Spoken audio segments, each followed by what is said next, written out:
నెల్లూరు జిల్లా కావలి పట్టణంలోని బైరాగుల కాలనీకి చెందిన దద్దు వరలక్ష్మి ఇల్లు అగ్ని ప్రమాదానికి గురి కావడంతో ఆమెను టీడీపీ నేత కావ్య కృష్ణారెడ్డి పరామర్శించి 50,000 రూపాయల ఆర్థిక సహాయం అందించారు. దద్దు వరలక్ష్మి ఇంట్లో దీపం వెలిగించి దైవదర్శనం కోసం గుడికి వెళ్ళింది. ఆమె తిరిగి ఇంటికి వచ్చేసరికి దీపం అంటుకొని ఇల్లు మొత్తం పూర్తిగా అగ్నికి ఆహుతైంది. స్థానికుల సమాచారంతో ఫైర్ ఇంజన్ ఘటనా స్థలానికి చేరుకొని మంటలను ఆర్పివేశారు. ఈ ప్రమాదంలో సుమారు 2 లక్షల రూపాయల ఆస్తి నష్టం వాటిల్లిందని బాధిత మహిళ వరలక్ష్మి తెలిపారు.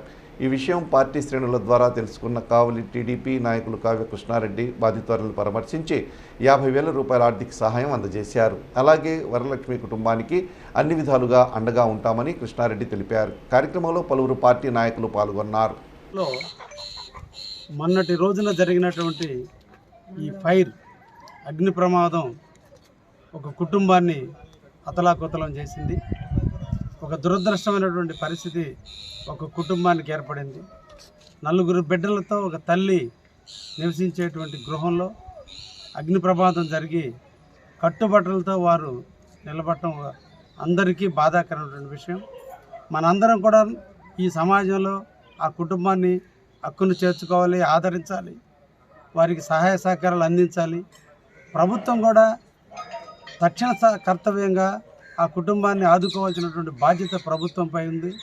కానీ దురదృష్టకరం, ఒక పేద కుటుంబం అగ్ని ప్రమాదానికి బలయ్యి ఈరోజు నిరాశ్రయ స్థితిలో ఈరోజు ఉంటే ఏ ఒక్క ప్రభుత్వ అధికారి కానీ, మండల తహసీల్దారులు కానీ, ఆర్డీఓ గారు కానీ వచ్చి తక్షణ సహాయం చేయకపోవడం చాలా దురదృష్టమైనటువంటి పరిస్థితి.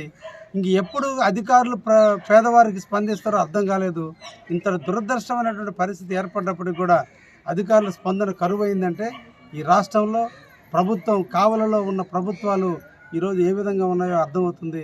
నిజంగా ఆ కుటుంబాన్ని అందరం కూడా ఆదుకోవాలి, వారికి ప్రగాఢమైన సానుభూతిని కూడా తెలియజేస్తూ ఇటువంటి దురదృష్టమైన జరిగిన ఇంకొకసారి కూడా మళ్ళా అధికారులు కోరుకుంటున్నాం, వారికి హక్కును చేర్చుకోండి, ఆదరించండి, వారిని బాధల్లో నుంచి ఇబ్బందుల్లో నుంచి తొలగించాలని అధికారులందరినీ కూడా వేడుకుంటున్నాం.